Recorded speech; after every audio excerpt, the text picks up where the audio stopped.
Aku pura-pura tidak tahu saat suami mengurus surat cerai demi kembali lagi dengan mantan istrinya. Diam-diam aku mengambil semua hartaku supaya suamiku itu kembali miskin bersama mantan istrinya. Sebelum lanjut ke cerita selanjutnya, yuk subscribe dan like. Absen dulu di kolom komen ya ah. Pagi itu, sinar matahari menembus tirai jendela kamar besar berwarna krem lembut. Wangi kopi menyebar ke seluruh ruangan. Aku menatap cangkir di tanganku sambil tersenyum kecil. Melihat suamiku, Ardi, duduk di seberang meja makan dengan wajah serius menekuni koran. Sayang, jangan lupa nanti sore kita ada undangan makan malam di rumah Pak Rahmat. Ucapku pelan, mencoba memecah kesunyian yang melingkupi ruang makan. Ardi mendongak sebentar, sekilas tersenyum, lalu mengangguk. Iya, aku ingat. Kamu sudah pilih baju untuk nanti. Tanyanya tanpa benar-benar memberi perhatian penuh. Aku tertawa kecil. Kalau soal itu, tenang saja. Kamu tahu aku paling suka mempersiapkan segalanya rapi. Obrolan singkat itu seolah sudah cukup baginya. Ia kembali menunduk ke arah koran. Sesuatu di dalam diriku terasa hampa, meski aku mencoba menutupinya dengan senyum. Dulu, setiap sarapan penuh dengan canda, tawa, bahkan perebutan roti panggang yang hangus karena aku sering tak teliti. Kini, meja makan hanya menjadi tempat formal.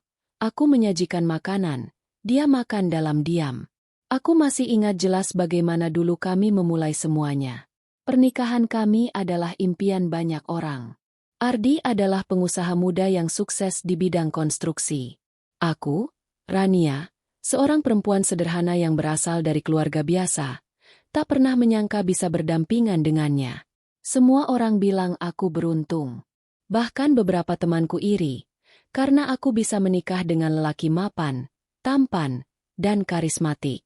Di awal pernikahan, Ardi memang sosok suami idaman. Ia selalu menjemputku dari kantor, selalu menggenggam tanganku saat kami berjalan di pusat perbelanjaan, bahkan selalu ingat hal-hal kecil yang kusukai. Setiap ulang tahun, ia menyiapkan kejutan manis. Pernah suatu kali, ia memesan seluruh restoran hanya untuk makan malam berdua. Rasanya seperti mimpi. Namun, perlahan semua berubah. Perhatian itu pudar sedikit demi sedikit. Awalnya aku pikir karena kesibukannya. Perusahaannya memang berkembang pesat. Dan tentu wajar jika ia sibuk mengurus banyak proyek. Aku mencoba memaklumi, meyakinkan diriku bahwa ini hanya fase. Tetapi seiring waktu, aku mulai merasakan jarak yang semakin lebar di antara kami. Sore itu, setelah ia berangkat kerja, aku duduk di teras rumah sambil menyeruput teh. Rumah kami besar, berlantai 2 dengan halaman luas yang ditata rapi. Dari luar, semua terlihat sempurna. Rumah indah, mobil mewah, pasangan harmonis. Namun, hanya aku yang tahu betapa rapuhnya pondasi kebahagiaan ini. Aku menatap cincin kawin di jariku. Cincin itu dulu melambangkan janji, harapan, dan cinta yang abadi. Kini, cincin itu lebih terasa seperti pengingat bahwa aku sedang berjuang sendirian mempertahankan sesuatu yang mungkin sudah lama hilang. Bu, ini ada paket. Suara Mbok Nah, asisten rumah tangga yang sudah lama ikut denganku, memecah lamunanku. Aku menerima kotak kecil itu. Setelah membuka, aku menemukan gaun cantik berwarna merah marun, persis dengan warna favoritku. Ada secari kertas di dalamnya. Untuk acara malam ini. Ardi. Aku tertegun. Jadi, masih ada sisanya. Masih ada sedikit perhatiannya. Walaupun sekadar hadiah, aku ingin percaya bahwa ia masih peduli. Namun, entah mengapa, hatiku tetap terasa berat. Ada sesuatu yang berbeda di balik semua ini. Sesuatu yang belum bisa kutemukan jawabannya. Malam harinya, aku dan Ardi datang ke rumah Pak Rahmat. Seperti biasa, semua mata tertuju pada kami. Aku berjalan di samping Ardi, tersenyum manis, menggenggam tangannya di depan semua orang. Wah, pasangan ini memang selalu serasi, puji salah satu tamu. Betul, semoga langgeng selalu. Timpal yang lain. Aku hanya mengangguk, menyembunyikan kegelisahan di balik topeng senyumku. Ardi juga pandai bersandiwara. Di depan orang lain, ia tampak seperti suami yang penuh kasih sayang. Tangannya melingkari pinggangku, sesekali membisikkan kata-kata manis. Padahal aku tahu, begitu acara selesai, ia akan kembali sibuk dengan ponselnya, meninggalkanku dalam keheningan. Di tengah keramaian, mataku sempat menangkap sesuatu yang janggal. Saat salah satu tamu wanita menyebut nama Nadia, aku melihat ekspresi Ardi berubah. Itu hanya sepersekian detik, tapi cukup membuatku curiga. Nadia. Nama itu sudah lama tidak kudengar. Namun aku tak akan pernah lupa. Nadia adalah mantan istri Ardi. Mereka bercerai beberapa tahun lalu sebelum aku hadir. Dari cerita singkat yang pernah kudengar, pernikahan mereka kandas karena perbedaan prinsip. Namun, aku tak pernah tahu pasti apa yang sebenarnya terjadi. Yang jelas, Ardi jarang sekali menyebut nama itu, bahkan seperti menghindarinya. Malam itu, pulang ke rumah, aku mulai merasa dihantui oleh rasa penasaran. Mengapa ekspresinya berubah saat nama itu disebut? Mengapa ia tampak gugup? Hari-hari berikutnya, aku semakin peka dengan perubahan sikap Ardi. Ia sering pulang larut malam, mengaku ada rapat atau urusan mendadak. Ia lebih sering membawa ponsel ke kamar mandi, sesuatu yang dulu tak pernah ia lakukan. Bahkan, ketika tidur, ia meletakkan ponsel dengan layar menghadap ke bawah. Aku mencoba bertanya sekali waktu. Mas, akhir-akhir ini sering pulang malam. Capek, ya? Tanyaku hati-hati. Ia hanya tersenyum samar. Namanya juga kerja. Sayang, kamu tenang saja. Semua ini untuk masa depan kita. Aku ingin percaya. Aku ingin berpikir bahwa semua ini hanya prasangka. Namun, perasaan seorang istri jarang salah. Ada sesuatu yang disembunyikan Ardi. Sesuatu yang mungkin akan mengubah segalanya. Satu malam, ketika ia sudah tertidur lelap, aku menatap wajahnya lama-lama. Lelaki yang dulu membuatku jatuh cinta dengan segala pesona dan perhatiannya kini terasa asing. Aku menyentuh pipinya perlahan, berharap ia membuka mata dan mengatakan bahwa semua ini hanya bayanganku saja. Namun, ia tetap tertidur, dengan ponsel yang erat tergenggam di tangannya. Hatiku bergetar. Ada rasa takut yang sulit dijelaskan. Takut kehilangan, takut menghadapi kenyataan, dan takut menyadari bahwa mungkin kebahagiaan yang kujalani selama ini hanyalah topeng semu. Malam itu aku menangis dalam diam, membenamkan wajahku ke bantal agar tangisanku tak membangunkannya. Aku tidak ingin terlihat lemah. Tidak di hadapannya. Karena jauh di lubuk hati, aku merasa akan ada badai besar yang segera menghantam rumah tangga ini. Dan entah bagaimana, aku harus bersiap menghadapinya. Pagi itu hujan turun deras. Aku berdiri di depan jendela kamar, memandangi butiran air yang berjatuhan. Suara rintik hujan biasanya menenangkan, tapi kali ini justru membuat pikiranku semakin kacau.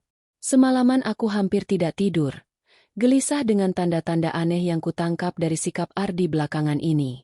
Ardi sudah berangkat lebih pagi dari biasanya. Katanya ada rapat mendadak di kantor cabang. Anehnya, ia tidak sarapan terlebih dahulu, padahal biasanya tidak pernah meninggalkan rumah tanpa secangkir kopi buatan tanganku. Aku berjalan ke ruang kerja kecil di rumah. Meja kerjanya masih berantakan, tumpukan kertas proyek, laptop yang belum dimatikan, dan beberapa dokumen yang tergeletak. Mataku menangkap map berwarna coklat di antara tumpukan. Rasa ingin tahu mendorongku untuk membuka. Jantungku berdetak cepat saat membaca lembaran kertas di dalamnya. Di sana tertulis jelas, surat permohonan perceraian. Tanganku gemetar. Aku membaca ulang kata-kata itu, berharap ada kesalahan. Tapi tidak. Itu nyata. Nama Ardi tertera jelas sebagai pemohon, sementara di kolom pasangan, namaku tertulis sebagai termohon. Air mataku jatuh tanpa bisa kutahan. Rasanya seperti ditikam pisau tepat di jantung. Selama ini, semua kecurigaanku ternyata benar. Ardi benar-benar sedang mengurus perceraian. Ia melakukan ini diam-diam, tanpa sepatah kata pun. Aku menjatuhkan tubuhku di kursi, terisak. Ingatanku kembali pada semua momen indah yang pernah kami lalui. Bagaimana mungkin semua itu hancur begitu saja? Apa salahku? Apa aku kurang cukup sebagai istri? Namun di balik tangis itu, ada satu hal yang semakin menyesakkan dada. Jika Ardi berniat menceraikanku, berarti ada seseorang yang ingin ia tuju. Dan aku tahu, orang itu kemungkinan besar adalah Nadia. Beberapa hari berikutnya, aku mulai memperhatikan setiap detail gerak-gerik Ardi. Aku tidak langsung menyinggung dokumen itu. Aku berpura-pura tidak tahu, meski hatiku seperti terbakar. Aku ingin melihat sejauh mana kebohongannya berjalan. Suatu malam, saat ia sedang mandi, ponselnya berdering di atas meja. Notifikasi WhatsApp muncul di layar. Biasanya, ponsel itu terkunci dengan sandi, tapi entah mengapa kali ini notifikasi cukup jelas menampilkan isi pesan. Dari seseorang bernama N. Aku sudah tidak sabar lagi. Di, kapan semua ini selesai? Aku ingin kita bersama seperti dulu. Dadaku terasa sesak. Jadi benar, Nadia. Aku tidak salah. Nama itu kembali hadir, merenggut kebahagiaanku. Ardi ternyata menjalin hubungan kembali dengannya. Bahkan sebelum proses perceraian ini selesai. Aku memejamkan mata, mencoba menenangkan diri. Tapi rasa marah bercampur sakit hati terus bergemuruh. Bagaimana bisa ia tega mengkhianati pernikahan ini? Ardi keluar dari kamar mandi, tersenyum kecil sambil mengeringkan rambutnya. Kenapa, sayang? Melamun. Aku menggeleng cepat, berusaha menyembunyikan wajahku yang masih memerah. Tidak, hanya lelah. Ia mendekat, mengecup keningku sekilas, lalu berbaring di ranjang sambil menggenggam ponselnya. Aku menatapnya dari samping, berpura-pura tidur. Sementara ia sibuk membalas pesan, aku bisa mendengar bunyi ketikan cepat dari jari-jarinya. Malam itu, aku tidak tidur sama sekali. Keesokan harinya, aku meminta izin cuti dari kantor. Aku butuh waktu untuk memikirkan langkah selanjutnya.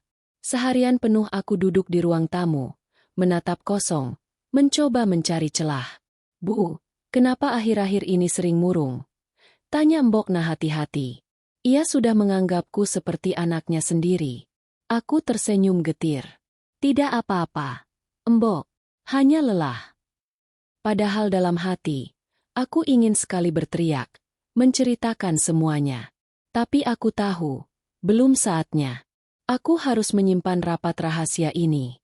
Sore itu, aku memutuskan pergi ke pusat kota. Ada satu hal yang harus kupastikan. Aku menyewa jasa detektif swasta. Aku tahu ini langkah ekstrim, tapi aku butuh bukti lebih kuat sebelum benar-benar mengambil keputusan besar. Detektif itu, seorang pria parubaya bernama Bima, mendengarkan ceritaku dengan seksama. Jadi, ibu ingin saya menyelidiki apakah benar suami ibu kembali menjalin hubungan dengan mantan istrinya. Aku mengangguk. Ya, saya perlu bukti. Foto, rekaman, apapun. Bima tersenyum tipis. Baik, Bu. Beri saya waktu seminggu. Hari-hari menunggu terasa sangat menyiksa. Aku mencoba menjalani rutinitas seperti biasa. Aku masih memasak untuk Ardi, masih menyambutnya pulang, masih pura-pura tersenyum. Di balik itu semua, hatiku sudah hancur berkeping-keping. Ardi semakin sering keluar malam. Alasannya selalu sama, pekerjaan. Kadang ia bahkan pulang lewat tengah malam, dengan wajah kelelahan tapi ada sisa senyum samar yang tak bisa kusembunyikan. Itu bukan senyum lelah karena kerja. Itu senyum seorang lelaki yang baru saja bertemu kekasihnya. Aku hanya bisa memandangnya dari balik pintu kamar, menahan amarah. Seminggu kemudian, Bima menghubungiku. Bu Rania, saya sudah dapat buktinya. Bisa kita bertemu. Kami bertemu di sebuah kafe kecil. Tanganku bergetar saat ia menyerahkan amplop berisi foto-foto. Foto pertama, Ardi dan Nadia duduk di sebuah restoran, saling bertatapan mesra. Foto kedua, mereka bergandengan tangan saat keluar dari mal. Foto ketiga, lebih menyakitkan. Ardi mencium kening Nadia di depan mobilnya. Aku hampir tak bisa bernapas. Air mataku jatuh membasahi foto-foto itu. Semua ketakutanku kini terbukti nyata. Dia tidak hanya kembali dengan mantannya, kata Bima pelan, tapi juga sudah berencana hidup bersama lagi. Saya juga mendapatkan informasi bahwa Pak Ardi sedang mengurus dokumen perceraian secara resmi. Hatiku hancur seketika. Tapi di balik hancurnya hati itu, ada sesuatu yang lain mulai tumbuh. Tekad. Jika Ardi ingin kembali ke pelukan mantan istrinya, biarlah. Aku tidak akan memohon. Aku tidak akan menangis di depannya. Tapi aku juga tidak akan membiarkan mereka hidup bahagia di atas penderitaanku. Aku akan berpura-pura tidak tahu. Aku akan memainkan peranku sebagai istri yang pasrah. Namun di balik semua itu, aku akan menyiapkan sesuatu yang akan membuat Ardi menyesali keputusannya seumur hidup. Malam itu, aku berdiri di depan cermin kamar, menatap wajahku sendiri. Mata sembab, pipi pucat. Tapi ada sinar baru yang muncul. Aku menghapus air mata, lalu tersenyum getir. Baiklah, Ardi, bisikku pada pantulan di cermin. Kalau kau ingin hidup dengan Nadia lagi, silakan. Tapi jangan pernah bermimpi hidup bahagia dengan hartaku. Malam itu, setelah melihat foto-foto dari Bima, aku duduk lama di tepi ranjang. Ardi sudah tertidur pulas. Wajahnya tenang seolah tidak menyimpan dosa apapun. Aku menatapnya lama-lama, berusaha memahami. Bagaimana bisa lelaki yang pernah berjanji sehidup semati denganku tega mengkhianati semua itu? Air mataku jatuh lagi. Tapi kali ini aku cepat-cepat menghapusnya. Aku sadar, tangisan tidak akan mengubah apapun. Menangis hanya membuatku terlihat lemah. Dan aku tidak ingin Ardi tahu betapa hancurnya aku. Aku menarik napas panjang. Mulai hari ini, aku akan berpura-pura tidak tahu. Aku akan menyembunyikan lukaku rapat-rapat. Keesokan paginya, aku bangun lebih awal. Aku memasak sarapan lengkap.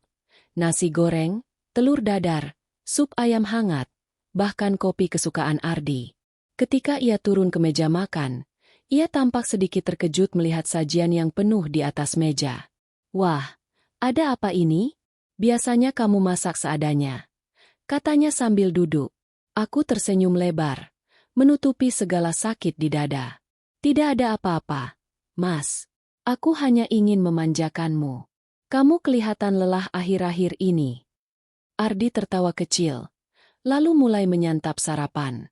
Ia tidak menyadari sedikit pun bahwa senyumku penuh kepalsuan.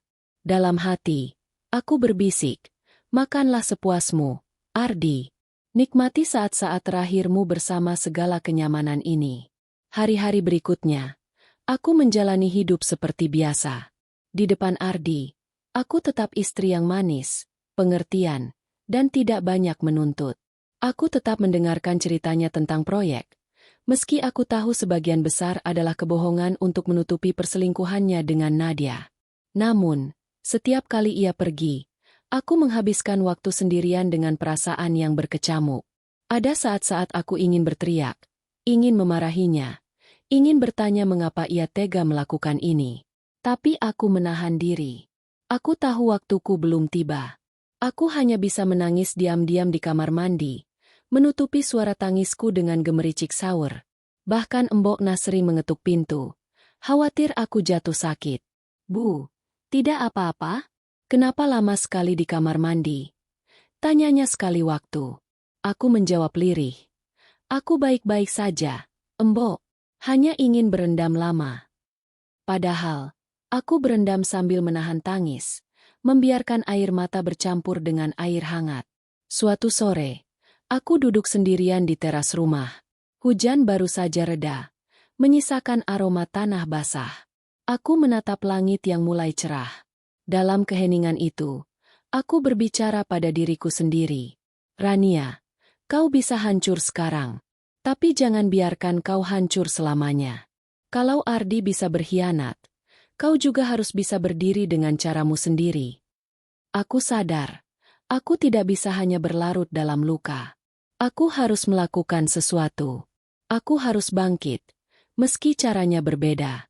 Malam itu, aku memutuskan untuk menulis. Aku mengambil buku catatan dan mulai menuliskan perasaanku. Aku menulis tentang luka, pengkhianatan, dan rencanaku. Jika Ardi ingin menceraikanku, aku tidak bisa mencegahnya. Tapi aku bisa membuatnya menyesal. Aku akan mengambil semua yang pernah kami bangun bersama. Aku akan memastikan dia kembali ke titik nol, agar ia merasakan sakit yang sama denganku. Setiap kata yang kutulis seperti pisau yang menajamkan tekadku. Aku menutup buku itu dengan gemetar. Tapi kali ini bukan karena tangis, melainkan karena semangat yang lahir dari kepedihan. Namun, menyembunyikan luka tidaklah mudah. Ada saat-saat aku hampir ketahuan. Suatu malam, Ardi pulang larut dengan wangi parfum wanita yang samar menempel di bajunya. Saat ia masuk kamar, aku menatapnya lama. "Kenapa menatap begitu?" tanyanya sambil tersenyum, sedikit canggung. Aku tersenyum kembali, berusaha menahan amarah. "Tidak apa-apa, Mas. Aku hanya kangen." Ia tertawa kecil, lalu memelukku. Pelukan yang dulu membuatku merasa aman, kini justru terasa dingin dan penuh kebohongan. Aku menutup mata, menahan air mata agar tidak jatuh. Dalam hati, aku berbisik, "Peluklah aku sekarang, Ardi, karena kelak hanya penyesalan yang akan memelukmu." Ada kalanya aku merasa tidak sanggup lagi berpura-pura. Saat Ardi pamit dengan alasan rapat malam, aku berdiri di balik pintu, menatap mobilnya yang melaju. Rasanya aku ingin mengejarnya, ingin melihat langsung bagaimana ia bersama Nadia. Tapi aku tahu itu hanya akan melukai diriku lebih dalam. Sebaliknya, aku kembali ke kamar, membuka laci, dan menatap map coklat berisi dokumen perceraian yang kutemukan. Setiap kali melihatnya, hatiku bergetar. Tapi anehnya, dari situ pula aku mendapatkan kekuatan. Kalau ini yang kau inginkan, Ardi, maka aku akan mengabulkannya. Tapi bukan aku yang akan hancur setelah ini. Kau yang akan menanggung akibatnya. Malam-malamku semakin panjang. Aku sering terjaga hingga dini hari, duduk di depan jendela sambil menatap bintang. Aku berpikir tentang semua yang akan kulakukan. Tentang bagaimana aku harus menyusun langkah demi langkah agar Ardi tidak menyadari rencanaku. Aku sadar, aku tidak bisa terburu-buru. Semua harus berjalan perlahan, seolah aku benar-benar tidak tahu apa-apa. Aku harus tetap tersenyum, tetap bersikap manis, agar ia semakin yakin bahwa aku hanyalah istri polos yang tidak curiga. Dan pada saat yang tepat, aku akan mulai mengamankan semua yang kumiliki. Suatu pagi, ketika kami sarapan bersama, Ardi tampak lebih ceria dari biasanya. Ia bersenandung kecil sambil memainkan sendok. Aku menatapnya dengan senyum samar. "Ada kabar baik, Mas?" tanyaku ringan. Ia menatapku, lalu tersenyum lebar. "Ya, mungkin. Aku sedang menunggu sesuatu yang penting. Kalau semua lancar, hidup kita akan berubah." Aku meneguk kopiku pelan. Kata-katanya jelas bukan tentang aku. Hidup, kita, yang ia maksud, pasti bersama Nadia. Tapi aku hanya tersenyum, berpura-pura antusias. Wah, semoga kabar baik itu segera datang. Dalam hati, aku menambahkan, dan semoga bersamaan dengan itu, kabar buruk segera menyambutmu. Hari demi hari, aku semakin mahir menyembunyikan luka. Senyumku terlihat tulus, padahal penuh kepahitan. Ucapanku terdengar lembut, padahal dipenuhi kebencian. Aku sadar, aku tidak bisa membiarkan emosiku menguasai. Jika aku ingin berhasil membalas pengkhianatan ini, aku harus tetap tenang. Luka ini harus kusimpan rapat-rapat di dalam hati. Biarlah hanya aku yang tahu. Dan ketika waktunya tiba, aku akan menunjukkan pada Ardi bahwa perempuan yang diam bukan berarti perempuan yang kalah. Malam itu, sebelum tidur, aku kembali menulis di buku catatanku. Hari ini aku berhasil tersenyum meski hatiku hancur. Hari ini aku belajar bahwa diam bisa menjadi senjata. Aku tidak akan terburu-buru. Aku akan menunggu, seperti ular yang sabar sebelum menyergap mangsanya. Ardi tidak tahu apa yang menantinya. Dan Nadia, dia juga akan merasakan akibat dari pilihannya. Aku menutup buku itu dengan senyum getir. Untuk pertama kalinya, aku merasa luka ini bukan hanya beban, tapi juga kekuatan. Aku sudah siap. Pagi itu aku menatap kalender di meja kerja kecilku. Tanggal demi tanggal terasa seperti hitungan mundur menuju kehancuran rumah tanggaku. Tapi anehnya, aku tidak lagi merasa hanya takut. Ada bara kecil di dalam diriku yang kini berubah menjadi tekad. Jika Ardi berpikir aku akan pasrah saat ia menceraikanku, maka ia sangat salah. Aku duduk di depan meja, membuka laptop, dan mulai mencatat daftar semua aset yang kumiliki bersama Ardi. Rumah, villa, tanah, saham perusahaan, tabungan, deposito, bahkan perhiasan yang selama ini tersimpan rapi di brankas. Kalau aku tidak segera bertindak, semua ini akan berpindah tangan. Aku tahu, dalam perceraian, hukum akan membagi harta bersama secara adil. Tapi aku juga tahu, Ardi tidak pantas mendapatkannya. Ia tidak berhak atas 1 rupiah pun dariku, setelah apa yang ia lakukan. Langkah pertamaku adalah menghubungi pengacara keluarga, Bu Ratna. Aku sudah mengenalnya sejak lama. Seorang wanita parubaya yang pintar dan sangat tegas. Aku membuat janji bertemu dengannya di kantornya, dengan alasan ingin meninjau ulang surat wasiat orang tuaku yang telah meninggal. Itu hanya alasan agar Ardi tidak curiga. "Rania, ada apa sebenarnya?" tanya Bu Ratna setelah kami duduk berdua di ruangannya yang penuh rak buku hukum. Aku menatapnya dengan mata berkaca-kaca. "Saya butuh bantuan, Bu. Suami saya. Dia ingin menceraikan saya. Dan lebih parahnya, dia kembali ke mantan istrinya." Bu Ratna menarik napas panjang, menatapku dengan iba. "Saya turut prihatin. Tapi jangan khawatir, hukum ada di pihakmu. Apa yang bisa saya bantu?" Aku mengeluarkan catatan aset dari tas. Saya ingin mengamankan semuanya. Saya tidak ingin Ardi mendapat 1 pun dari harta yang selama ini saya bangun. Sebagian besar memang atas nama dia, tapi saya punya bukti kontribusi.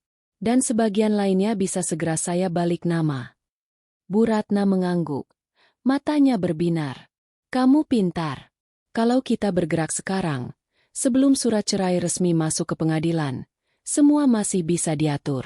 Kamu punya rekening pribadi?" "Ada. Dan cukup banyak." "Bagus. Pindahkan aset likuid ke sana. Untuk aset tetap seperti rumah dan tanah, kita bisa lakukan balik nama bertahap. Nanti saya bantu uruskan legalitasnya." Hatiku sedikit lega. Aku merasa langkah kecil pertamaku sudah benar. Setelah pertemuan itu, aku semakin sibuk. Di rumah, aku tetap bermain peran sebagai istri yang setia. Tapi di luar rumah, aku menjalani kehidupan rahasia. Aku bolak-balik ke bank, ke kantor notaris, dan bertemu dengan pengacara. Semua dilakukan diam-diam. Aku menjual salah satu villa di daerah Puncak atas namaku, memindahkan hasilnya ke rekening pribadiku. Aku juga memindahkan sebagian tabungan dari rekening bersama ke rekening rahasia. Setiap kali aku menandatangani dokumen, tanganku bergetar, bukan karena ragu, tapi karena lega. Satu persatu, aku sedang menggeser dasar pijakan hidup Ardi. Suatu sore, aku duduk di ruang tamu sambil menatap Ardi yang sedang asyik menelpon. Senyum di wajahnya jelas bukan untukku. Ia menyebut nama, "Sayang," dengan suara lembut. Padahal saat berbicara denganku ia jarang selembut itu. Aku berpura-pura membaca majalah, padahal telingaku fokus mendengarkan. Setelah menutup telepon, ia menatapku cepat, seakan takut aku mendengar. "Dengan siapa, Mas?" tanyaku pelan. Ia tersenyum canggung. "Klien. Ada proyek baru." Aku tersenyum kembali. "Bagus. Semoga lancar."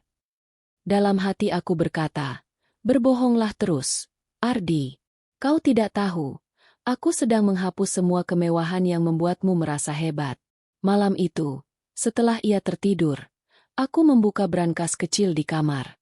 Di dalamnya ada perhiasan emas, berlian, dan dokumen penting. Aku memasukkan sebagian ke dalam tas, lalu menutup kembali brankas seolah tidak pernah disentuh.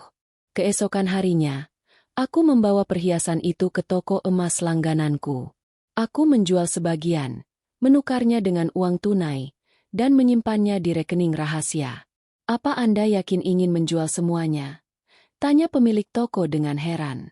Aku tersenyum. Ya, saya hanya ingin mengubah bentuk kekayaan saya. Ia tidak perlu tahu alasan sebenarnya. Selain urusan finansial, aku juga mulai menyusun strategi emosional. Aku memastikan Ardi benar-benar yakin bahwa aku tidak tahu apa-apa. Aku tetap memasak makanan kesukaannya, tetap menyiapkan pakaiannya, bahkan sesekali memberinya hadiah kecil. Ardi semakin percaya diri. Ia merasa aman, merasa bisa menjalankan rencananya tanpa hambatan. Aku melihat bagaimana ia tersenyum sendirian setelah membaca pesan di ponselnya. Ia benar-benar yakin bahwa aku hanyalah istri bodoh yang tidak menyadari pengkhianatan.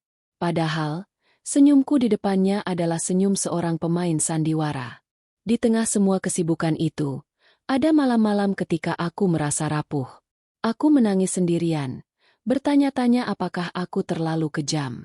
Tapi setiap kali keraguan itu datang, aku mengingat kembali foto-foto Ardi bersama Nadia, juga dokumen perceraian yang kutemukan. Tidak, aku tidak kejam. Aku hanya membalas dengan adil. Beberapa minggu kemudian, Bu Ratna memberi kabar baik. Sebagian besar aset sudah aman. Tanah di Bandung dan villa di Bali sekarang resmi atas namamu. Rekening deposito juga sudah dipindahkan. Kalau nanti Ardi menggugat cerai, ia tidak akan bisa menyentuh semua itu. Aku hampir menangis lega. Terima kasih, Bu. Tidak usah berterima kasih. Kau hanya membela dirimu sendiri. Percayalah, ini keputusan yang tepat.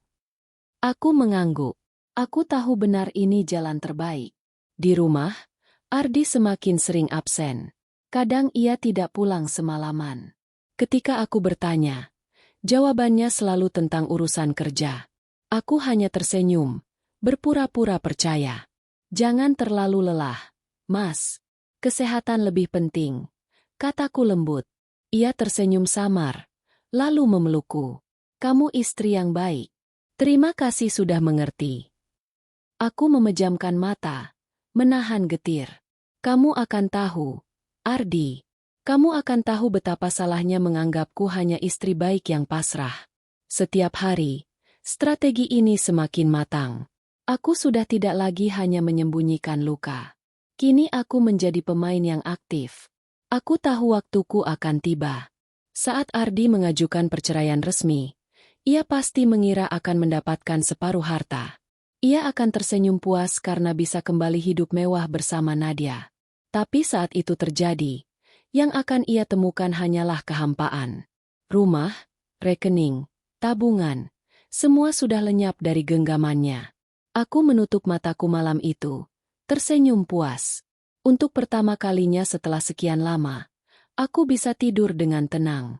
Karena aku tahu, langkah-langkahku sudah benar. Aku bukan lagi Rania yang hanya menangis di kamar mandi.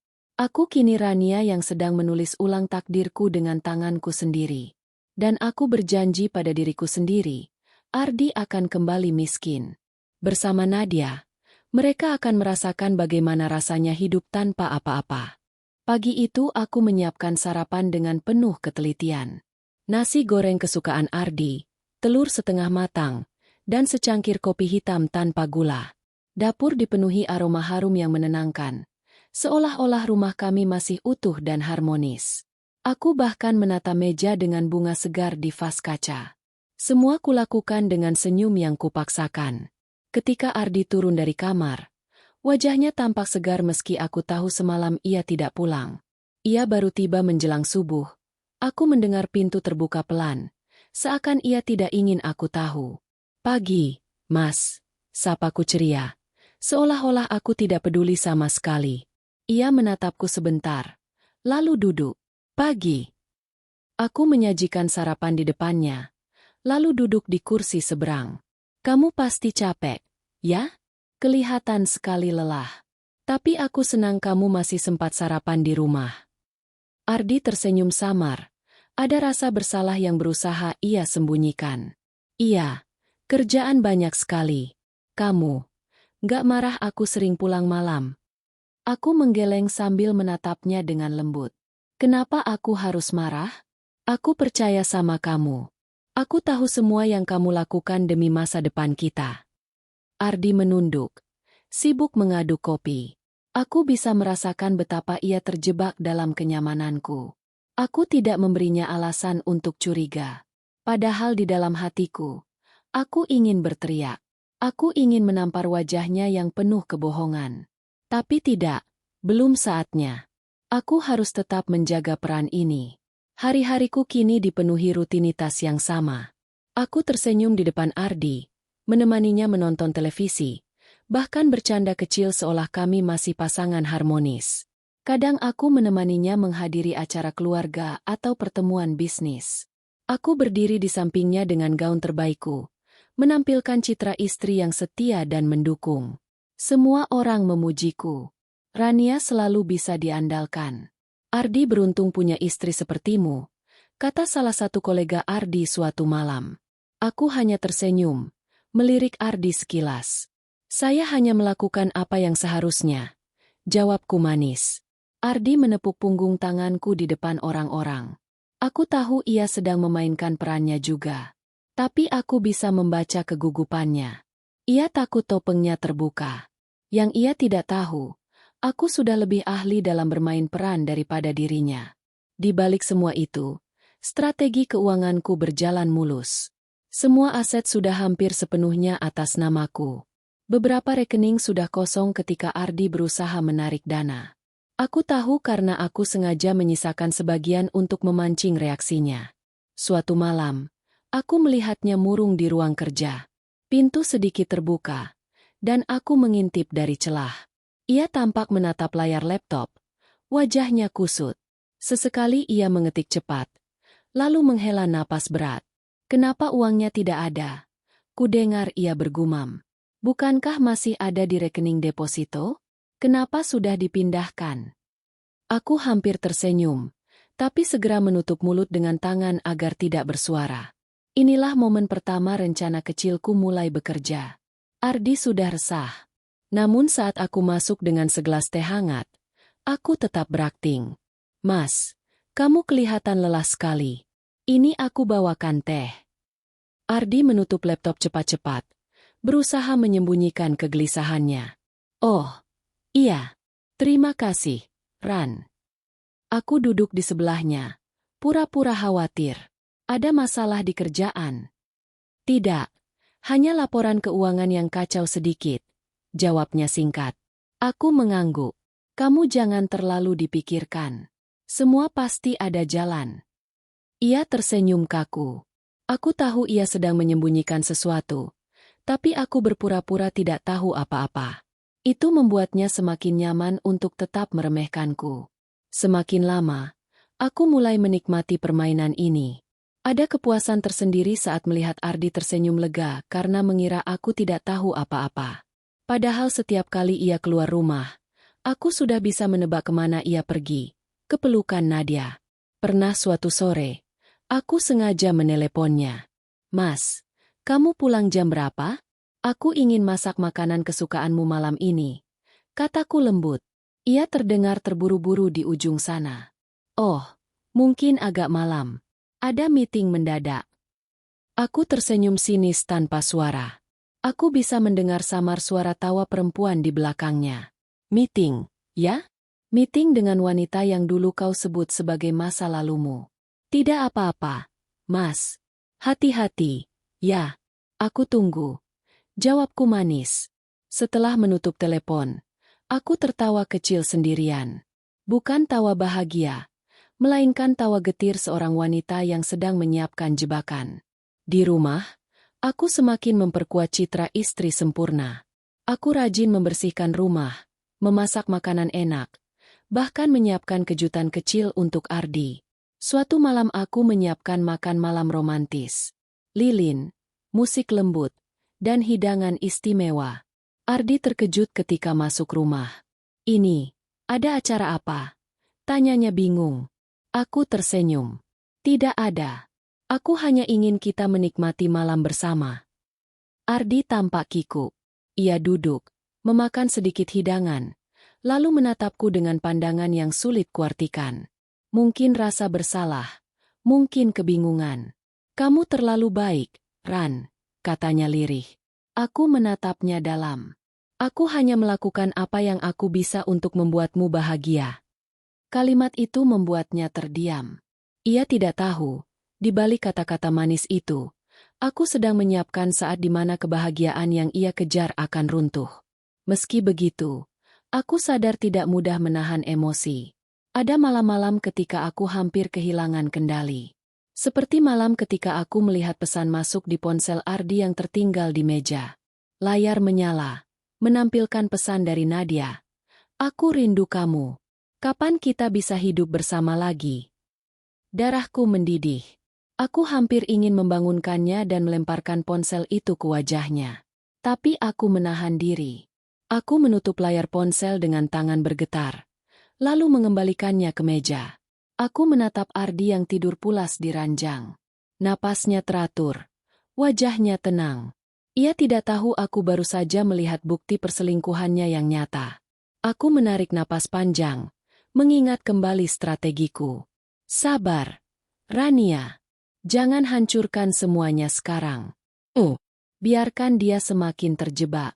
Biarkan dia berpikir kemenangan sudah di tangannya. Hari demi hari aku terus berpura-pura bahagia. Orang-orang di sekitarku melihatku sebagai istri teladan. Mereka tidak tahu apa yang sebenarnya terjadi. Ardi juga semakin terbuai. Ia merasa aman. Merasa bisa segera meninggalkanku tanpa konsekuensi. Ia tidak tahu, saat pintu perceraian benar-benar terbuka, ia akan menemukan dirinya berdiri tanpa apa-apa. Dan aku, di balik senyum hangatku setiap hari, menyimpan sebuah rencana besar, menjatuhkannya tepat ketika ia merasa paling tinggi. Karena itulah aku harus terus memainkan peran ini dengan sempurna. Aku menatap wajahku di cermin malam itu. Senyumku tampak indah. Tapi di baliknya ada luka dan amarah yang nyaris meledak.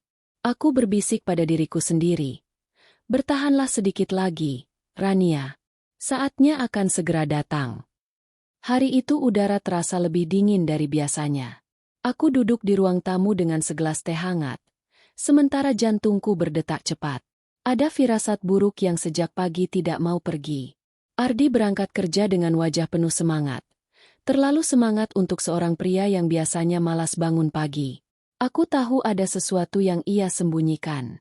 Tak lama setelah ia pergi, aku mendengar suara notifikasi dari meja kerja di kamar. Ardi rupanya lupa mengunci laptopnya. Aku menatap layar itu beberapa detik, bimbang antara ingin membuka atau membiarkan. Tapi rasa penasaran mengalahkan segalanya. Di sana, terbuka sebuah folder berisi dokumen. Mataku membesar saat membaca judul file, draft gugatan cerai. Tanganku bergetar. Dengan cepat aku membukanya, membaca setiap kata yang seakan menusuk dadaku. Ia sudah menyiapkan segalanya, alasan perceraian, pembagian harta, bahkan hak asuh. Di dalam dokumen itu, aku membaca sesuatu yang membuatku nyaris jatuh pingsan. Ia menuntut separuh harta bersama. Semua rumah, villa, tanah, dan tabungan yang kini sebagian besar sudah kualihkan. Aku menutup mulut, menahan teriakan. Jadi inilah puncaknya. Ardi benar-benar siap meninggalkanku. Malamnya, aku pura-pura tidak tahu apa-apa. Aku menyambutnya seperti biasa dengan senyum dan makanan hangat. Mas, kamu kelihatan senang sekali hari ini, kataku sambil menuangkan sayur ke piringnya. Ardi tersenyum tipis. Ya, lumayan. Ada kabar baik dari kerjaan. Aku mengangguk, seolah percaya. Dalam hati aku bergumam, kerjaan, atau kabar baik karena kamu sudah hampir resmi melepaskanku? Aku menatapnya lama, berusaha membaca pikirannya. Ia makan dengan tenang, tapi ada cahaya berbeda di matanya. Cahaya orang yang sudah menemukan jalan baru. Mas, panggilku pelan. Iya. Aku bersyukur punya kamu. Apapun yang terjadi nanti, aku akan selalu mendoakan yang terbaik. Ardi menatapku sekilas, sedikit terkejut. Kenapa bicara begitu? Aku tersenyum samar. Entah, aku hanya merasa ingin mengatakannya. Ia kembali menunduk, tak menjawab. Aku tahu kata-kataku membuatnya tidak nyaman, Tapi aku tidak peduli. Itu bagian dari rencanaku. Esoknya, aku segera menghubungi Bu Ratna. Kami bertemu di sebuah kafe kecil yang sepi, jauh dari rumah. Aku menunjukkan salinan file yang diam-diam kuambil dari laptop Ardi. Bu Ratna mengernyit setelah membaca. Dia sudah menyiapkan semuanya. Untung kamu bergerak cepat. Aku menggenggam cangkir kopi erat-erat. Bu, aku tidak ingin ia mendapat apapun. Semua sudah kuamankan, kan? Bu Ratna mengangguk. Hampir semuanya. Kalau ia benar-benar menggugat, ia akan terkejut. Kita punya bukti bahwa sebagian besar aset berasal dari hasil kerjamu, bukan semata-mata kerja dia. Sisanya sudah resmi atas namamu. Jadi kalaupun ia nekat, dia akan kehilangan segalanya. Aku tersenyum lega. Bagus. Itu yang aku mau. Bu Ratna menatapku serius. Kamu yakin, Rania? Membiarkannya jatuh miskin bersama mantan istrinya? Aku mengangguk mantap. Itu balasanku. Kalau dia tega menghancurkan rumah tangga ini demi wanita lain, maka aku juga tega menghancurkan kenyamanan hidupnya. Hari-hari berikutnya, aku semakin memperhatikan gerak-gerik Ardi. Ia sering keluar masuk kantor hukum, beralasan ada proyek bisnis baru. Aku pura-pura tidak tahu, bahkan sesekali aku menawarkan diri untuk menemaninya. Tapi ini urusan kerja, kamu pasti bosan. Katanya menolak halus. Aku hanya tersenyum. Tidak apa-apa. Aku senang menemanimu. Ia menolak lagi dengan alasan rapat terlalu panjang. Aku mengangguk, seolah percaya. Dalam hati, aku mencatat setiap langkahnya. Aku tahu ia sedang sibuk mempersiapkan perceraian. Dan aku semakin yakin, saatnya sudah dekat. Malam itu, aku duduk di kamar sendirian. Lampu redup. Hanya suara detik jam yang terdengar. Aku membuka kembali catatan strategiku. Semua aset sudah aman. Rekening pribadiku penuh. Tanah dan villa atas namaku. Perhiasan sudah kubah menjadi dana cair. Aku menutup buku itu dengan senyum dingin. Ardi bisa datang dengan 1000 tuntutan sekalipun. Ia tidak akan mendapatkan apa-apa. Namun, aku juga tahu, aku harus terus memainkan peranku. Jika ia curiga aku sudah tahu, ia bisa mengubah strategi. Itu yang tidak boleh terjadi. Keesokan harinya, aku sengaja membuat suasana rumah lebih hangat. Aku membeli bahan makanan mahal, memasak hidangan favoritnya, bahkan mengenakan gaun cantik yang jarang kupakai. Saat ia pulang, aku menyambut dengan pelukan. Mas, aku kangen, kataku manja. Ardi terlihat kaget. Kenapa tiba-tiba? Tidak ada alasan. Aku hanya ingin membuat kita bahagia. Jawabku sambil tersenyum. Ia terdiam sejenak, lalu memelukku kembali. Tapi aku bisa merasakan, pelukan itu dingin. Ia sudah tidak lagi sepenuhnya milikku. Meski begitu, aku tetap bermain. Aku harus membuatnya yakin bahwa aku tidak mencurigainya. Beberapa hari kemudian, aku menemukan sebuah amplop di meja kerja Ardi. Kali ini bukan hanya draft, tapi dokumen resmi dari pengacara. Di sana tertulis dengan jelas, permohonan cerai. Aku membacanya dengan hati berdebar, tapi wajahku tetap tenang. Aku tahu, inilah saatnya. Ardi akan segera membuka kartunya di depanku. Malamnya, ia pulang dengan wajah serius. Kami makan malam tanpa banyak bicara. Lalu ia menatapku. Suaranya berat. Ran, ada hal penting yang ingin aku bicarakan. Aku menatapnya dengan mata lembut. Seakan tidak tahu apa-apa. Apa itu, Mas? Ia menghela napas panjang. Aku ingin kita berpisah. Jantungku berdegup keras. Tapi aku tetap tersenyum tipis. Berpisah? Iya. Aku ingin mengajukan perceraian. Aku menunduk, pura-pura terkejut. Tanganku gemetar, mataku basah. Kenapa, Mas? Apa aku sudah tidak cukup baik? Ardi terdiam. Wajahnya penuh rasa bersalah. Kamu baik, Ran. Terlalu baik. Tapi, aku tidak bisa membohongi perasaan. Aku masih mencintai Nadia. Aku ingin kembali padanya.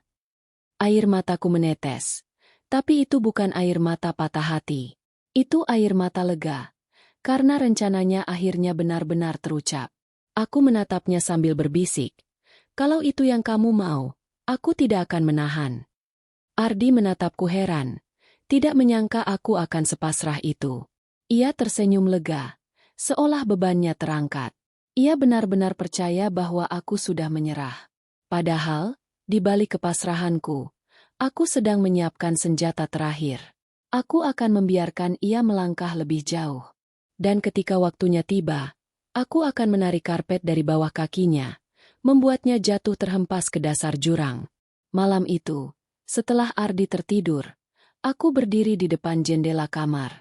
Lampu kota berkelip dari kejauhan. Aku menatap bayangan wajahku di kaca, lalu tersenyum getir. Aku sudah siap, Ardi, bisikku. Silakan ajukan perceraianmu. Lihatlah apa yang akan kau dapat. Untuk pertama kalinya, aku merasa bukan lagi korban. Aku adalah dalang yang mengendalikan permainan ini. Hari itu udara terasa berat. Aku duduk di ruang tamu, menggenggam cangkir teh hangat yang sudah lama dingin. Ardi bersiap-siap dengan jas rapinya. Wajahnya serius, langkahnya mantap. Aku ada urusan penting, katanya singkat. Aku tersenyum tipis. Semoga lancar, Mas. Ia sempat menatapku, seakan mencari sesuatu di wajahku.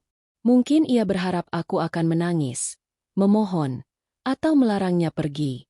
Tapi aku hanya diam, mengangguk pelan. Akhirnya, ia pergi. Dan aku tahu pasti, hari ini ia mengajukan perceraian ke pengadilan. Sore harinya, sebuah amplop coklat datang melalui kurir. Aku sudah menduganya. Dengan tangan gemetar tapi hati tenang, aku membukanya. Surat panggilan sidang cerai. Namaku tercetak jelas di situ sebagai pihak tergugat.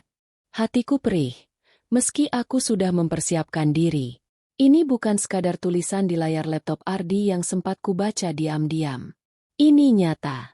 Ia benar-benar ingin memutuskan ikatan kami. Aku menghela napas panjang, lalu tersenyum getir. Baiklah, Ardi, permainanmu dimulai. Malam itu, aku memasak makan malam seperti biasa. Ardi pulang dengan wajah lega, meski ada sedikit kegugupan. Kami duduk berhadapan, menikmati hidangan tanpa banyak bicara. Akhirnya, ia membuka suara. Ran, tadi aku sudah mengajukan perceraian. Aku menunduk, pura-pura terkejut. Air mataku mengalir pelan, tapi tidak ada suara tangis. Jadi, ini benar-benar akhir untuk kita. Ardi menghela napas. Aku minta maaf. Kamu istri yang baik, tapi aku tidak bisa membohongi hati. Aku mengangkat wajah, menatapnya dengan pandangan penuh luka. Kalau itu yang kamu mau, Mas, aku tidak akan menahan. Aku hanya berharap kamu bahagia dengan pilihanmu. Ardi terlihat tertegun. Ia mungkin tidak menyangka aku akan menerima secepat itu. Mungkin ia berpikir aku akan menjerit, marah, atau memohon. Tapi aku justru memberi jalan. Terima kasih, Ran. Katanya pelan, kamu benar-benar wanita yang kuat. Aku tersenyum samar, meski dalam hati aku tertawa sinis. Kuat, ya? Kau bahkan tidak tahu seberapa kuat aku bisa menjatuhkanmu. Hari-hari berikutnya berjalan aneh. Ardi semakin sering keluar rumah, kadang tidak pulang berhari-hari. Aku tahu ia bersama Nadia. Aku juga tahu ia merasa lega karena pikirannya tidak lagi terbebani. Di rumah, aku tetap menjalankan peranku. Aku menjaga rumah tetap rapi, bahkan sesekali mengirim pesan manis kepadanya. Semua itu membuatnya semakin yakin aku benar-benar pasrah. Suatu malam, ia pulang dengan senyum lebar. Ran, aku lega sekali. Semua akan segera selesai. Setelah ini, kita bisa hidup dengan tenang. Aku menatapnya, pura-pura bingung. Kita. Ia terdiam sesaat, lalu menggeleng. Maksudku, aku. Maaf. Aku tersenyum getir. Tidak apa-apa, Mas. Aku mengerti. Ardi mengusap rambutku sebentar, lalu masuk kamar. Aku menatap punggungnya yang menjauh. Hatiku berdegup kencang. Nikmati ketenanganmu, Ardi. Tidak lama lagi kau akan merindukan semua kenyamanan ini. Hari sidang pertama tiba. Aku datang dengan Bu Ratna sebagai pengacaraku. Mengenakan kebaya sederhana, aku melangkah masuk ruang sidang dengan kepala tegak. Ardi sudah duduk di kursi penggugat. Nadia tidak jauh darinya. Melihat mereka berdua duduk berdampingan, tanganku mengepal erat. Tapi aku menarik napas panjang, menahan diri. Hakim membuka sidang dengan suara tegas. Saudara Ardi, apakah benar Anda mengajukan gugatan cerai terhadap istri Anda, Rania? Ardi menjawab mantap. Benar, Yang Mulia. Hakim menoleh padaku. Dan saudari Rania, apakah Anda keberatan? Aku menunduk sebentar, lalu menatap Hakim dengan mata berkaca-kaca. Yang Mulia, saya tidak keberatan jika suami saya merasa perpisahan adalah jalan terbaik.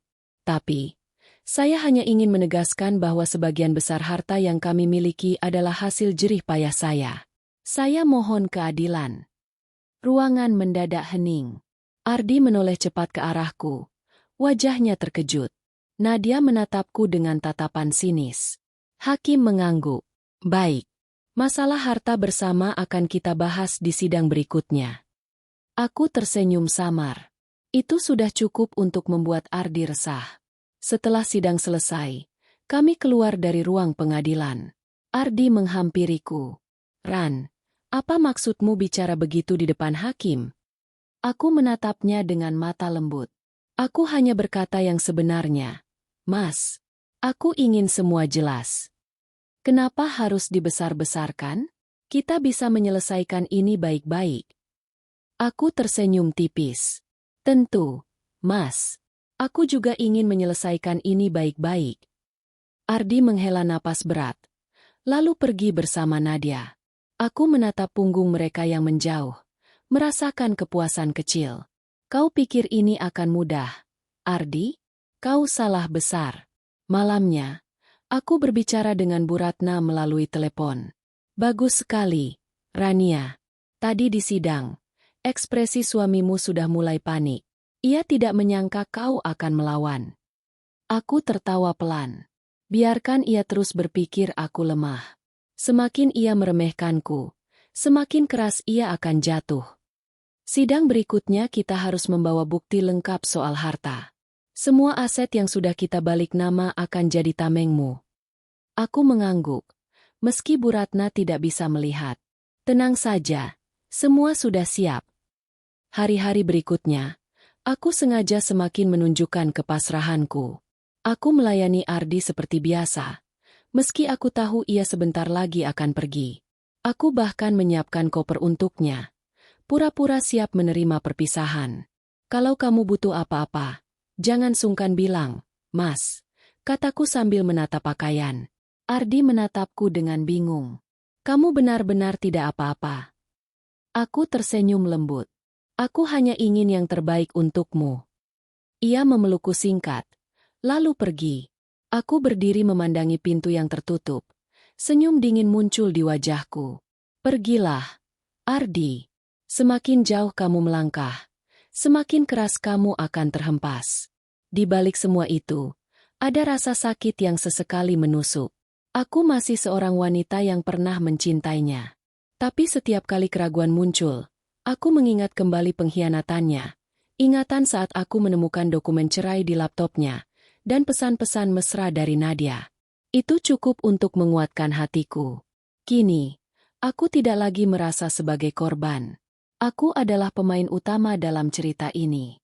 Dan aku akan memastikan, saat pintu perceraian resmi terbuka, Ardi tidak hanya kehilangan aku, tapi juga kehilangan semua yang membuatnya merasa berkuasa. Malam itu, aku menulis di buku harianku. Ardi, hari ini kau resmi mengajukan perceraian. Kau pikir kemenanganmu sudah dekat. Tapi ketahuilah, semakin kau mendekati garis akhir, semakin dekat pula kau pada kehancuran. Aku tidak lagi menangis. Aku sedang menunggu detik di mana senyum puasmu berubah menjadi teriakan putus asa. Aku menutup buku itu, menatap langit-langit kamar, dan tersenyum. Permainan ini baru saja dimulai. Hari sidang berikutnya tiba. Pagi itu, aku bangun lebih awal. Mengenakan kebaya biru muda sederhana, aku berdiri di depan cermin, memastikan penampilanku rapi. Senyum tipis menghiasi bibirku. Senyum yang bukan untuk Ardi, bukan untuk Nadia, melainkan untuk diriku sendiri. Bu Ratna menjemputku tepat waktu. Saat kami tiba di pengadilan, ruang sidang sudah dipenuhi orang. Ardi duduk di kursi penggugat, Nadia ada di sampingnya, mengenakan gaun putih elegan seolah ia sudah menjadi istri sah. Tatapan kami beradu sebentar. Nadia menatapku dengan sinis, sementara Ardi berusaha menjaga wibawanya. Aku hanya tersenyum kecil, lalu duduk di kursi tergugat. Hakim memasuki ruangan. Semua berdiri. Sidang dimulai. Baik. Suara hakim terdengar tegas. Hari ini kita membahas soal harta bersama selama perkawinan. Saudara Ardi, apa yang ingin Anda sampaikan? Ardi berdiri dengan percaya diri. Yang mulia, selama ini saya bekerja keras sebagai kepala keluarga. Semua aset yang kami miliki, rumah, mobil, tabungan, adalah hasil jerih payah saya. Saya hanya ingin pembagian yang adil. Nadia tersenyum bangga, menepuk pelantangan Ardi di bawah meja. Aku melihat jelas bagaimana ia merasa sudah menang. Hakim mengangguk, lalu menoleh padaku. Saudari Rania, bagaimana tanggapan Anda? Aku berdiri pelan, menunduk hormat. Yang mulia, benar suami saya bekerja, tapi saya juga tidak berdiam diri. Saya punya usaha sendiri, yang sejak awal saya jalankan bahkan sebelum menikah. Banyak aset yang dibeli menggunakan uang saya, dan sebagian besar aset sudah resmi atas nama saya. Ruangan seketika gaduh. Ardi menoleh cepat padaku, wajahnya pucat. Nadia tampak kaget, matanya membesar. Hakim mengetuk palu. Tenang, silakan lanjutkan, Saudari Rania. Aku menyerahkan berkas tebal kepada Panitera. Ini bukti kepemilikan, rekening, surat tanah, dan akta usaha. Semuanya menunjukkan jelas bahwa aset tersebut adalah hasil kerja keras saya. Jadi, saya mohon Yang Mulia untuk mempertimbangkan fakta ini. Hakim membuka berkas itu, membacanya dengan seksama. Menarik sekali. Jadi sebagian besar aset memang tidak bisa disebut harta bersama. Ardi tampak panik. Ia menoleh ke pengacaranya, berbisik-bisik dengan wajah tegang.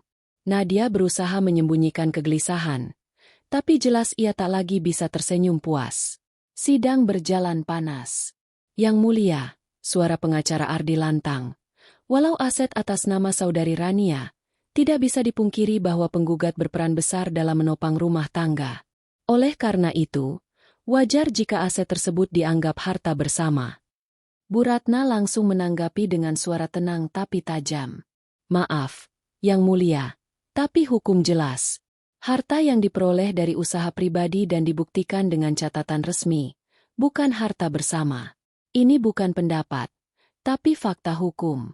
Kami punya semua bukti yang sah. Hakim mengangguk pelan, menandai sesuatu di catatannya. Baik, argumen diterima. Kita akan menilai bukti lebih lanjut. Aku melirik ke arah Ardi. Wajahnya merah padam, rahangnya mengeras. Nadia menunduk, tampak gelisah. Dalam hati aku tersenyum. Inilah saatnya. Ardi, kau pikir aku hanya duduk diam menunggu kehancuran?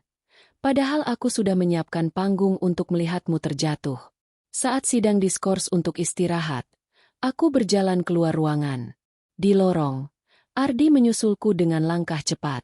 Ran, apa maksudmu? Kenapa semua aset bisa tiba-tiba jadi atas nama kamu? Suaranya penuh amarah bercampur panik. Aku menoleh, tersenyum tipis. Maksudku? Aku hanya melindungi Haku.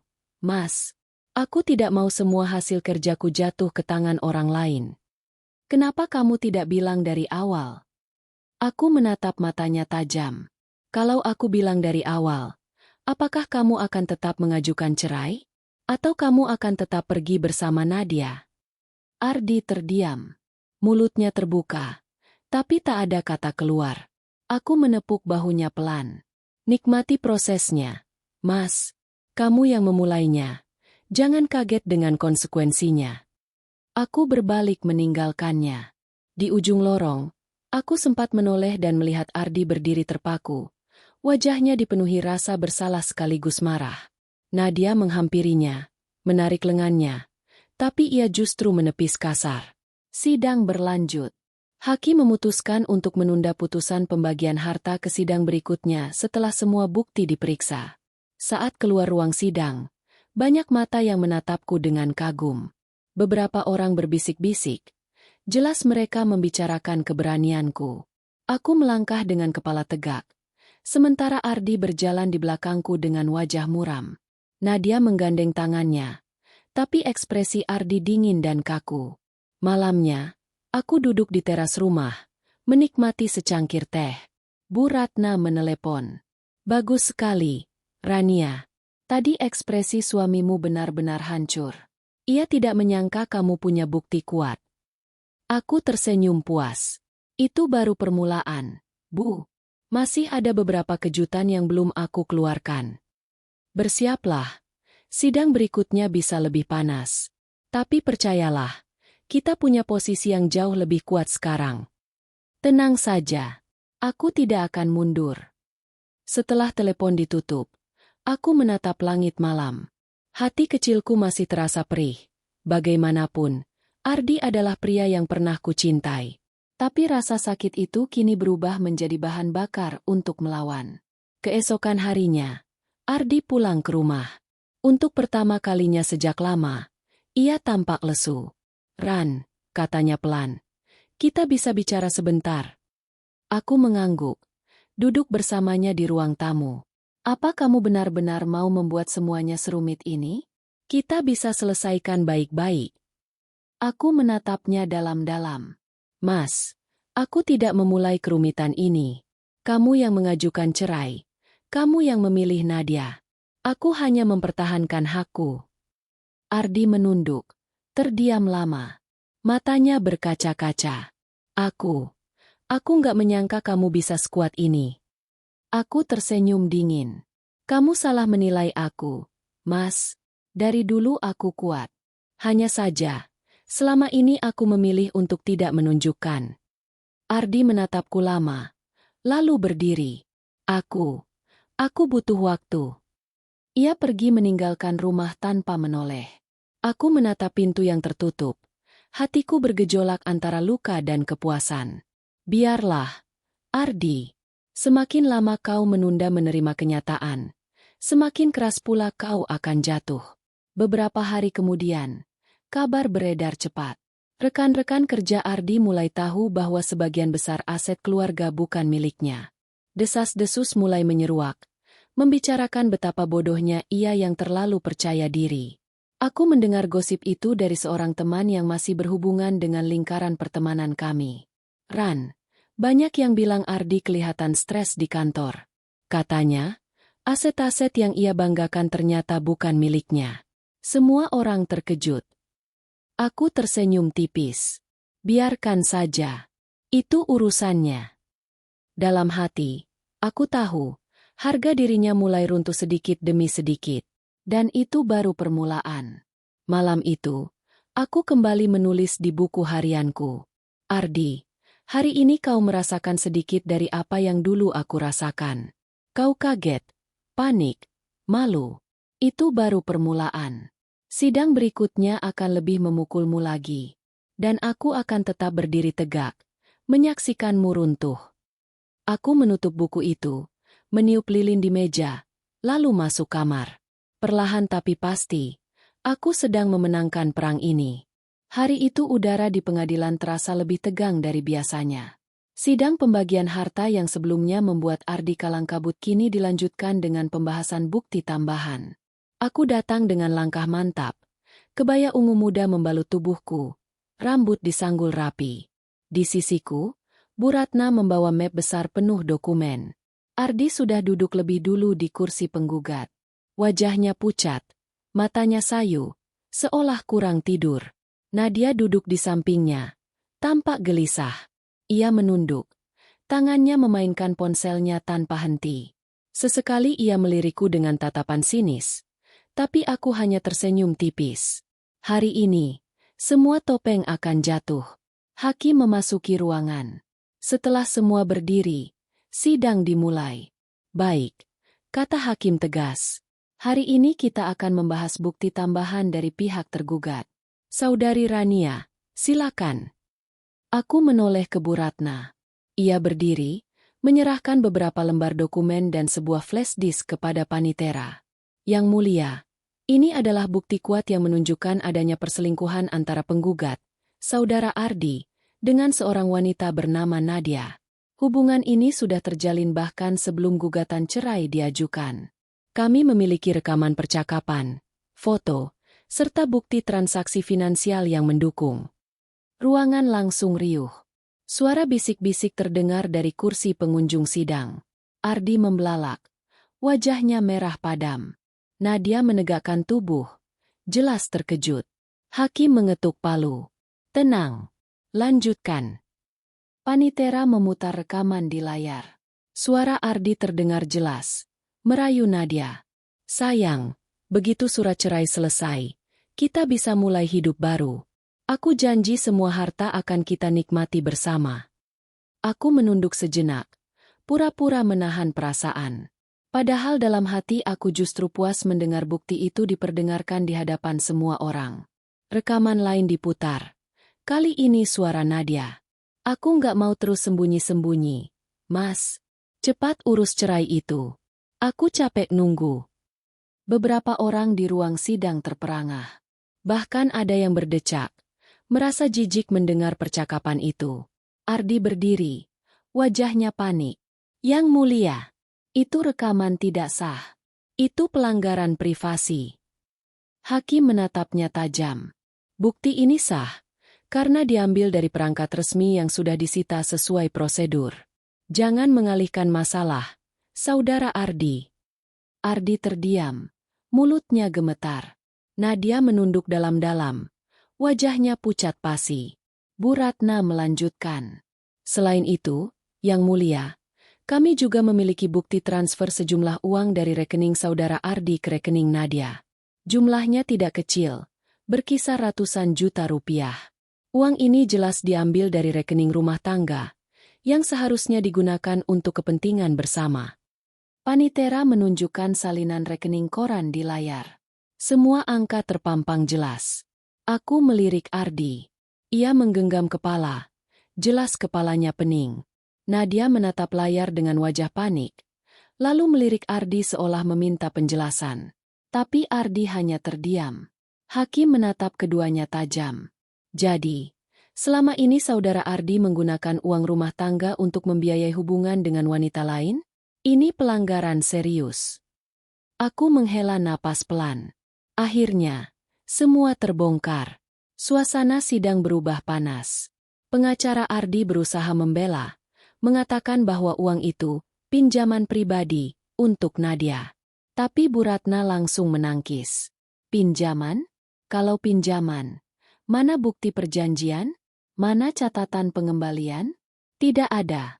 Jelas ini bukan pinjaman, tapi pembiayaan hubungan pribadi. Dan itu dilakukan di belakang klien saya. Hakim kembali mencatat. Wajahnya serius. Jelas ia mulai condong ke pihakku. Ardi mencoba bicara. Suaranya bergetar. Yang Mulia, saya hilaf. Tapi itu tidak ada hubungannya dengan masalah harta. Itu urusan pribadi saya. Hakim mengetuk palu lagi.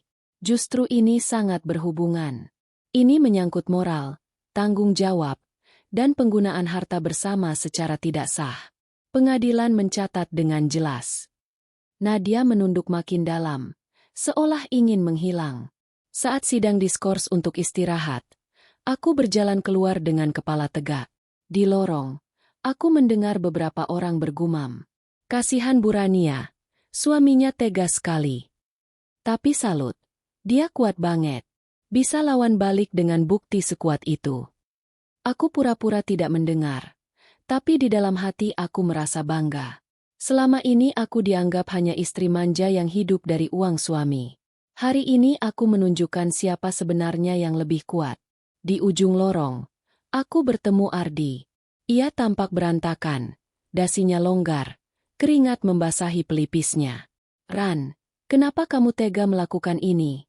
tanyanya dengan suara lirih. Aku menatapnya dingin. "Tega? Kamu yang tega, Mas. Aku hanya membuka kebenaran. Aku tidak perlu menutupi kebusukan yang kamu lakukan." Ardi terdiam. Matanya berkaca-kaca. Aku hanya rindu Nadia. Aku pikir aku masih bisa bahagia bersamanya." Aku mendekat, menatap tajam. Bahagia dengan cara mengkhianati aku? Bahagia dengan cara mencuri hartaku untuk wanita lain? Kalau itu bahagia versimu, nikmatilah. Tapi jangan harap kamu bisa membawa kebahagiaan itu dengan kekayaan yang kamu kira milikmu. Aku berjalan meninggalkannya. Ardi berdiri terpaku. Wajahnya penuh penyesalan. Nadia muncul dari balik pintu, menatapnya kecewa. "Mas, kenapa kamu nggak cerita semua dari awal?" tanyanya dengan suara serak. Ardi hanya menutup wajahnya dengan kedua tangan. Untuk pertama kalinya, ia terlihat benar-benar hancur. Sidang dilanjutkan. Hakim menyampaikan keputusan sementara. Sebagian besar aset dinyatakan bukan harta bersama, dan Ardi terbukti menggunakan dana rumah tangga secara tidak sah. Putusan final akan dibacakan pada sidang berikutnya. Namun, satu hal sudah pasti, nama Ardi tercoreng habis-habisan. Aku keluar ruang sidang dengan langkah anggun. Wartawan yang hadir langsung menyerbu, menanyakan komentarku. "Bu Rania, bagaimana perasaan Anda setelah bukti perselingkuhan suami terbongkar? Apakah benar semua aset atas nama Anda?" Aku hanya menjawab singkat. "Saya hanya mempertahankan hak saya. Soal perselingkuhan, biar publik menilai sendiri." Wajah Ardi terpampang muram di belakangku, sementara Nadia berjalan cepat menunduk, berusaha menghindari kamera. Malam itu, aku duduk di ruang kerja, menatap berkas-berkas yang sudah tersusun rapi. Hatiku terasa ringan. Semua yang selama ini kupendam akhirnya keluar ke permukaan. Ardi tidak lagi bisa bersembunyi di balik topeng suami sukses yang terhormat. Aku menulis di buku harian. "Ardi, kau pikir aku lemah? Kau pikir aku tidak tahu apa yang kau lakukan di belakangku? Hari ini, seluruh dunia tahu siapa sebenarnya dirimu. Dan aku, Rania, berdiri tegak, menyaksikanmu runtuh di hadapan semua orang." Aku menutup buku itu, menarik napas panjang. Ada kepuasan yang tak bisa digambarkan dengan kata-kata. Besok, sidang terakhir akan menentukan segalanya.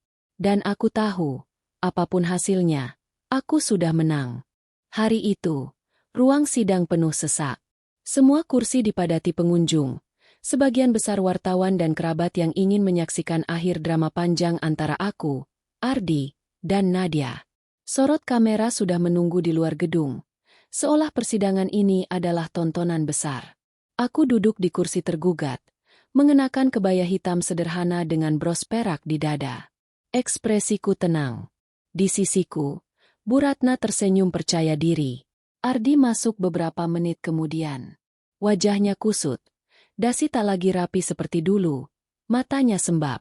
Nadia berjalan di sampingnya, tapi kali ini tidak menggandeng tangannya.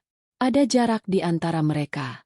Nadia lebih sibuk menunduk, seolah takut berhadapan dengan tatapan orang-orang. Hakim memasuki ruangan. Semua berdiri. Sidang terakhir dimulai. "Baik," suara hakim bergema. "Hari ini pengadilan akan membacakan putusan perkara cerai antara saudara Ardi dan saudari Rania." Ruangan mendadak senyap. Aku merasakan detak jantungku semakin kuat, tapi wajahku tetap datar. Hakim membuka berkas, lalu mulai membacakan. Setelah mempertimbangkan bukti, keterangan saksi, dan fakta-fakta di persidangan, pengadilan memutuskan. Pertama, permohonan cerai dikabulkan. Kedua, hak asuh anak tidak dipermasalahkan karena kedua belah pihak belum memiliki keturunan. Ketiga, Terkait pembagian harta bersama, pengadilan menyatakan sebagian besar aset yang disengketakan bukan harta bersama, melainkan harta pribadi milik saudari Rania, dibuktikan dengan kepemilikan sah dan catatan finansial. Keempat, pengadilan menilai saudara Ardi telah menggunakan dana rumah tangga secara tidak sah untuk kepentingan pribadi dengan pihak ketiga, sehingga tidak berhak menuntut kompensasi tambahan. Hakim menutup berkas, lalu menatap tajam ke arah Ardi. Dengan demikian, saudari Rania berhak penuh atas mayoritas aset. Saudara Ardi hanya berhak atas sebagian kecil yang sesuai catatan harta bersama. Ketukan palu menggema. Sidang selesai. Suara gemuruh memenuhi ruangan. Banyak orang berbisik, sebagian berdecak kagum. Aku menunduk sebentar, menarik napas lega. Di dalam hati, aku ingin tertawa puas. Semua rencanaku berhasil. Aku berdiri, merapikan kebaya, lalu berjalan keluar dengan langkah mantap. Wartawan langsung mengerubungi. Mikrofon diarahkan ke wajahku. Bu Rania, bagaimana perasaan Anda setelah putusan ini? Apakah benar Anda sudah mengambil semua aset? Aku tersenyum tipis. Saya hanya mempertahankan apa yang memang menjadi hak saya. Tidak lebih, tidak kurang. Aku berjalan melewati kerumunan dengan elegan, meninggalkan Ardi yang masih duduk terpaku di kursinya. Di luar gedung, aku sempat menoleh. Ardi keluar dengan langkah gontai. Wajahnya hancur. Nadia berjalan beberapa langkah di belakangnya. Wajahnya penuh kekecewaan. Aku bisa membaca dari gesturnya. Nadia kecewa karena rencananya hidup mewah bersama Ardi kini buyar. Tidak ada lagi rumah megah. Tidak ada tabungan besar. Tidak ada mobil mewah. Yang tersisa hanyalah Ardi yang miskin dan reputasi yang rusak. Sebuah ironi. Ardi meninggalkan aku, istri yang setia, demi Nadia. Dan kini, ia kembali ke titik nol, bersama wanita yang dulu ia pilih. Malam itu aku duduk di ruang tamu, ditemani secangkir teh hangat. Rumahku kini benar-benar milikku. Semua dokumen kepemilikan sudah aman di tanganku. Mbok Nah menghampiri. Bu, lega sekali akhirnya semua selesai, ya? Aku tersenyum. Iya, Mbok. Akhirnya aku bisa tidur tenang tanpa harus berpura-pura lagi. Setelah Mbok Nah pergi, aku membuka buku harian. Tulisanku mengalir begitu saja. Ardi, hari ini kau resmi kehilangan segalanya. Aku tidak lagi istrimu, dan aku tidak lagi harus berpura-pura. Semua harta yang kau banggakan bukan lagi milikmu. Kini kau hanya lelaki biasa, kembali miskin bersama mantan istri yang dulu kau agung-agungkan. Aku tidak perlu menyentuhmu, tidak perlu membalas dengan teriakan. Aku hanya diam, mengatur langkah, dan biarkan hukum menelanjangi semua kesalahanmu. Dan aku menang. Aku menutup buku itu dengan senyum lega. Beberapa minggu kemudian, kabar tentang Ardi menyebar. Bisnisnya goyah karena reputasinya hancur. Banyak rekan bisnis menarik diri. Nadia dikabarkan mulai menjauh karena sadar hidup bersama Ardi tidak lagi menjanjikan kenyamanan. Aku mendengar semua itu tanpa rasa iba. Dulu, aku mungkin akan menangis, merasa kasihan. Tapi kini, aku hanya merasa puas. Inilah buah dari kesombongan dan pengkhianatannya sendiri. Suatu sore, aku bertemu salah satu temanku di kafe. Ia berbisik. Ran, aku dengar Ardi sekarang tinggal di rumah kontrakan kecil. Nadia sering marah-marah. Katanya menyesal balik sama Ardi. Aku hanya tersenyum sambil mengaduk kopiku. Biarlah. Itu urusan mereka. Dalam hati aku berkata, selamat menikmati, Ardi. Hidup miskin bersama Nadia. Sesuai pilihanmu sendiri. Malam itu aku duduk di balkon rumah, menatap langit berbintang. Untuk pertama kalinya setelah sekian lama, aku merasa benar-benar bebas. Tidak ada lagi tekanan, tidak ada lagi kebohongan. Hanya aku, kebebasanku, dan kekuatanku sendiri. Aku teringat kembali saat-saat aku pura-pura tidak tahu. Saat aku menahan tangis di kamar, saat aku memandang wajah Ardi yang tidur lelap sambil memeluk ponselnya, saat aku sengaja membiarkannya yakin bahwa aku tidak mencium kebohongannya.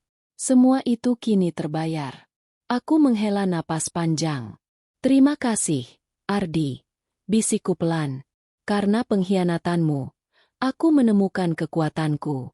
Dan karena ketamakanmu, aku belajar bagaimana mempertahankan hakku. Sekarang, aku benar-benar bebas darimu. Bintang di langit berkelip, seolah ikut menyaksikan akhir pertarungan panjang ini. Aku tersenyum, menyeruput teh hangat, lalu masuk ke dalam rumah yang kini benar-benar menjadi milikku. Hidupku baru saja dimulai kembali. Tanpa Ardi, tanpa Nadia, tanpa kepura-puraan. Dan kali ini, aku akan menjalani hidup dengan caraku sendiri.